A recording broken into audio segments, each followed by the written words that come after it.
सुषमाताई, फुले वाड्यासारखी ऐतिहासिक वास्तू ती एका संस्थेला, समता परिषदेला पालकत्वासाठी हवी आहे. काय वाटतं आपल्याला या संदर्भात? फुले प्रेमींनी विरोध आधीच दर्शवलाय.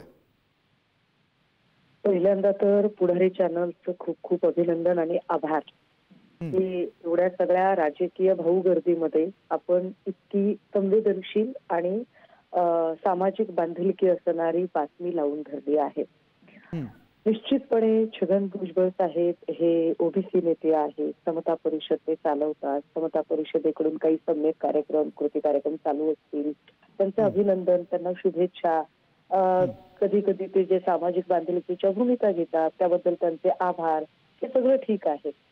मात्र फुलेवाडा ही कुठल्याही व्यक्तीची खाजगी धरोहर नाही.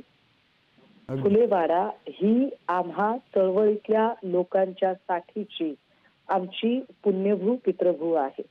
अशा पुण्यभू आणि पितृभूवर कुठल्या तरी एका व्यक्तिगत, एका खाजगी संस्थेने अशा पद्धतीने हे त्याचं टेंडरिंग व्हावं, म्हणजे आमचा जो वैचारिक, आम्ही ज्याला आयडिओलॉजिकल फादर म्हणतो, आम्ही ज्यांना आमचे आयकॉन समजतो, त्या सांस्कृतिक धरोहर सांभाळायला सरकार समर्थ नाही का, हे एकदा सरकारने सांगावं.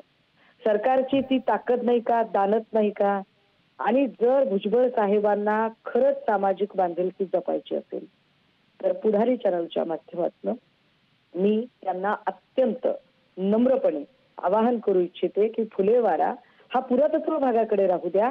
आपल्याला जर चालवायलाच घ्यायचं असेल आणि जीर्णोद्धार करायचा असेल तर क्रांतीबा ज्योतिबा फुले आणि सावित्रीमाईंनी तिथे जी शाळा उभी केली होती, जी शाळा जीर्ण झालेली आहे, ज्या शाळेच्या बद्दल भुजबळ साहेबांनी असंख्य वेळा बाईट देत म्हटलेलं आहे की नाही नाही ही शाळा आम्ही जगू, ही शाळा जी मृतवत झालेली आहे त्या शाळेचं बांधकाम करून त्या शाळेची जागा कशी अक्वायर करता येईल, ज्या शाळेच्या जागेवर विकासकांचा डोळा आहे ती शाळा पुन्हा कशी उभी करता येईल, यासाठी त्यांनी प्रयत्न करावेत.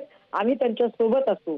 मात्र जर खाजगी संस्था म्हणून जर या फुलेवाड्यावर कोणी डोळा ठेवत असेल तर आम्ही तितक्याच ठामपणे त्या विरोधात उभे सुद्धा असू. याच्यात पक्षीय राजकारण आणण्याची गरज नाही. हा प्रश्न आमच्या वैचारिक बांधिलकीचा प्रश्न आहे. बरं, धन्यवाद सुषमाताई तुम्ही दिलेल्या या प्रतिक्रियेसाठी.